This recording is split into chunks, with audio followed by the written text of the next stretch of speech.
긴급 주합회의 이후 귀살대는 혈기와의 총력전을 앞두고 특별한 훈련을 시작했습니다. 그 이름도 주훈련.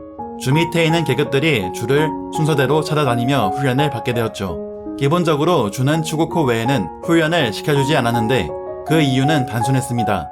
바쁘기 때문이었죠. 주들이 경비하는 담당 구역이 광대했고 혈귀에 관한 정보 수집과 자신의 검수를 한층 더 향상시키기 위한 훈련 등 그 외에도 할 일이 무척 많았습니다. 그런데 어째선지 네즈코의 태양 극복 이후 혈귀들의 출몰이 멈춰버려 폭풍 전야와 같은 상황이었기에 주들은 야간 경비와 대낮 훈련에만 초점을 맞출 수 있게 되었습니다. 이런 그잘때의 상황을 탄지로는 제니치로부터 듣고 있었죠. 제니치는 힘든 훈련을 불평했으나 탄지로는 자기보다 급이 높은 사람과 대련하는 것은 숙달의 지름길이라며 기대했습니다. 그런 탄지로의 말을 듣고 제니치는 손절치려고 했는데 탄지로는 한탱구와의 싸움에서 한쪽 다리를 거의 못쓰게 되었을 때 예전에 제니치가 알려준 번개의 호흡 요령을 사용한 덕에 혈귀의 목을 벨 수 있었다며 고마움을 표했습니다. 이렇듯 사람과 사람 사이의 끈이 자신을 궁지에서 구해줄 때도 있으니 분명 주들과의 훈련에서 배운 것도 전부 좋은 미래로 연계될 거라고 탄지로가 말하자 제니치는 금세 기분이 좋아져 헤레레하며 떠났는데 제니치가 떠난 뒤 탄지로에게 우부야시키 카가야로부터 편지가 도착합니다. 한편 그잘때의 주들은 단계별로 대원들의 훈련을 진행하고 있었습니다. 주 훈련의 첫 번째 시련은 은퇴한 우주의 텐겐의 기초 체력 향상으로 시작하여 하주의 고속이동 훈련, 연주의 유연성, 사주의 검술 규정, 풍주의 무한 타격 훈련, 암주의 근육 강화 훈련까지 이어졌습니다. 이것은 대원들의 전투력을 끌어올리는 한편 주의 입장에서도 꼬리에 꼬리를 물듯이 찾아오는 대원들을 계속 상대함으로써 체력을 강화하고 이를 통해 심박수와 체온을 높여 반점을 끌어내기 위한 두 마리 토끼를 잡는 방법이었죠. 이미 반점이 나타난 사람은 항상 반점 상태를 유지할 수 있게 훈련해 나갔고 그 과정에서 손에 넣은 정보는 대원 전체에게 전달 공유하여 귀살대 전체의 실력을 끌어올렸습니다. 모든 것은 곧 다가올 큰 싸움을 대비해서이죠. 그러나 한 남자 토미오카 기유는 훈련에 참여하지 않았는데 그런 그에게 카마로 탄지로가 찾아갔습니다. 탄지로는 자신을 훈련시켜달라고 말했으나 기유는 거절했습니다.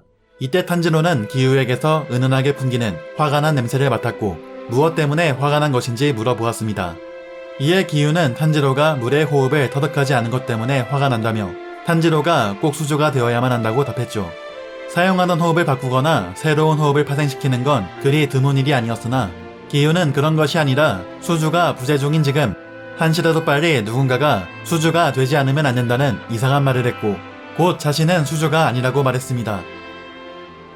그러고서 돌아서는 기유의 뒷모습을 보며 탄지로는 카가야로부터 받은 편지의 내용을 떠올렸는데 카가야는 지금이 모두가 똘똘 뭉쳐 힘을 내야 하는 중요한 시기임에도 자꾸만 혼자서 뒤돌아버리는 기유를 걱정했습니다. 그러나 현재 기유와 직접 얘기를 나눠볼 수 없는 몸 상태였기에 기유가 앞을 바라볼 수 있도록 끈기 있게 말해달라고 탄지로에게 부탁한 것이었죠. 탄지로는 카가야가 부탁한 그대로 끈기 있게 밤낮을 가리지 않고 기유를 졸졸 따라다니며 말을 걸었습니다. 그런 끈기에 기유는 당황했고 똥간까지 탄지로가 쫓아오자 자신이 수주가 아니라고 말한 이유에 대해 털어놓기 시작했습니다. 그가 말하는 표면적인 이유는 최종 선별에서 혈귀를 단 한 마리도 쓰러뜨리지 못한 자신이 수주가 되어선 안 된다는 것이었죠. 기유는 자신의 벗인 사비토와 얽힌 이야기를 꺼냈습니다. 과거 기유는 병으로 사망한 부모님의 유산으로 누나와 둘이 살고 있었는데 어느 날 누나인 치타코는 혈귀에게 살해당하게 되었습니다. 그 일을 집주인에게 말했더니 기유는 마음의 병이 있다고 여겨져 먼 곳에 의사를 하고 있는 친척집에 끌려가게 되었죠. 그는 이동 중에 도망쳤으나 산속에서 조난되었고 죽을 뻔한 것을 우로쿠다키의 지인에게 구조되었습니다. 이후 우로쿠다키의 제자가 되어 사비토와 만나게 되었는데 그들은 동갑에다 피차 혈육이나 부모가 없었기에 금세 친해졌습니다. 기유는 사비토가 정의감 강하고 마음씨 착한 소년이라고 생각했고 어느덧 함께 선별시험을 치르게 되었죠. 기유는 맨 처음에 달려든 혈귀에게 상처를 입고 정신이 몽롱해져 있었는데 그때 사비토가 나타나 구해주었고 사비토는 기유를 다른 소년에게 맡긴 뒤 도움을 요청하는 목소리가 난 쪽으로 가버렸습니다. 이후 사비토는 그 산에 있던 혈귀를 거의 혼자서 다 쓰러뜨렸으나 무리해서 칼날이 무뎌졌기 때문인지 우로쿠다키를 원수로 생각하던 손오니에게 죽게 되었고 그대로 그해 사비토를 제외한 선별을 치른 전원이 합격하게 되었죠.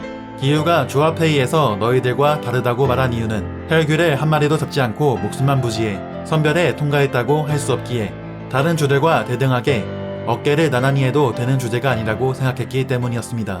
탄지로는 그의 말을 듣고 눈물을 보였고 기유는 다른 주들을 찾아가 훈련을 받으라고 말했습니다. 그리고 사비토라면 모르지만 자신에겐 반점도 나타나지 않을 거라고 말했죠. 그 말을 뒤로 기유는 이제 내 일에 상관하지 말라 했고 탄지로는 그의 뒷모습을 보며 생각합니다. 탄지로 또한 그와 같은 경험을 한 적이 있기에 탄지로는 그가 수조가 아니라고 말하는 표면적인 이유 안에 숨겨진 기유의 마음을 이해할 수 있었습니다. 자신보다 더 살아주길 바랐더니가 자기보다 빨리 죽거나 자신을 지키다가 죽는다면 느끼게 될 살을 도려내듯이 아픈 괴로움을 말이죠. 탄지로는 사기리산에서 자신을 훈련시켜준 사비토의 모습을 떠올렸습니다. 최종 선별에서 자기 자신을 지키는 것도 벅찼던 자신에 비해 선별 때 모두를 구해주었던 사비토를 탄지로는 대단한 사람이라고 생각했죠.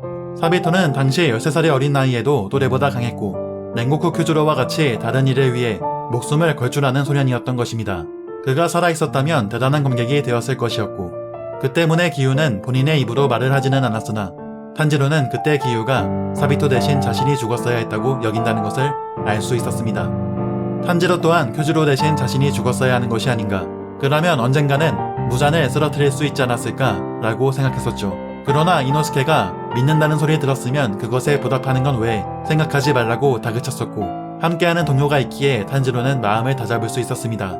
하지만 탄지로는 기유에게 뭐라고 말해야 할지 고민이었고 수조가 되기까지 그가 걸어왔을 길을 짐작해봅니다. 자신의 나약함을 얼마나 질책하며 경험을 쌓아왔을지, 얼마나 스스로 몰아붙이고 큰 고통 속에서 살아왔을지. 탄지로는 기유에 대해 아무것도 모르기에 무엇이 옳다 그르다고 말할 수 없었으나 그래도 이것 하나만은 꼭 물어보고 싶기에 기유에게 묻습니다. 사비토가 맡긴 것을 이어나가지 않을 건지에 대한 물음이었죠. 그의 말에 기유는 과거 사비토에게 왼쪽 따귀를 얻어 말았을 때의 아픔과 충격을 떠올리게 되는데 사비토가 기유의 왼쪽 뺨을 때린 이유는 기유가 죽은 누이 대신 차라리 자신이 죽었어야 했다며 자책하자 화가 났기 때문이었습니다. 기유의 누이는 혈귀에게 죽은 그 이튿날 홀례를 올리기로 되어 있었으나 사비토는 누이가 그런 것을 다 알면서도 혈귀에게서 기유를 숨기고 지켜준 것이라며 그런 식으로 자책하는 것은 죽은 누이가 목숨 걸고 이어준 목숨을 맡기고 떠난 미래를 모욕한 것이라고 말했습니다. 그렇기에 그런 마음을 이어받은 기유는 절대 죽어선 안 된다고 일깨워 주었죠. 기유는 사비토와의 대화를 중요하게 생각하면서도 탄지로가 말해주기 전까지 잊고 있었는데 그 이유는 자신을 지켜주다 떠나보낸 소중한 사람들을 떠올리게 되면 너무 슬퍼서 눈물이 멎지 않아 아무것도 할 수 없게 되기 때문이었습니다. 기유는 곧 누이와 벗의 얼굴을 떠올렸고 자신이 미숙해서 미안하다고 사과합니다. 기유가 자신의 규살대의 수주로서 자격이 없다고 여기고 있는 실질적인 이유는 자신보다 살아주길 바랐더니가 당시 나약했던 자신 대신 죽은 것, 소중한 이에게 지켜지기만 할 뿐 그들을 지키지 못한 것에 대한 죄책감 때문이었던 것이죠. 탄지로는 이미 큐주로가 맡긴 것을 이어나가고 있었기에 기유를 일깨워줄 수 있었습니다. 이렇게 기유도 가세하여 주 훈련이 본격적으로 진행되는 한편 시노부는 언니를 생각하며 마음을 진정하고 있었는데 마침 카나오가 찾아옵니다. 카나오는 암주의 훈련 다음으로 시노부에게 훈련을 받고자 했으나 시노부는 어떤 사정인지 이번 훈련에는 참가할 수 없다고 말했죠. 그러자 카나오는 좀 더 시노부와 훈련하고 싶다며 자신의 의지를 소리내어 봅니다. 카나오가 스스로 마음의 소리를 밖으로 낼 수 있게 된 것에 시노부는 미소 지었고 이에 시노부는 지금이 적기라며 언니 카나에를 죽인 혈귀를 쓰러뜨릴 계획에 대해 말하고자 했습니다. 그리고 얼마 전 타마요의 집에는 우부야시키 카가야의 심부름으로 까마귀가 도착했는데 용건은 시노부와 함께 네즈코의 변모도 포함하여 혈귀에 관해 연구에 나가는 것이었습니다. 이 모든 것은 키부츠지 무잔을 쓰러뜨리기 위해 우부야시키 저택, 즉 규살대의 본거지로 와달라는 것이었죠. 주 훈련에 임하게 되는 완쾌한 탄지로. 그러나 혈귀와의 총력전을 앞둔 폭풍전야와 같은 고요함 속에 매서운 바람이 요동치기 시작한다.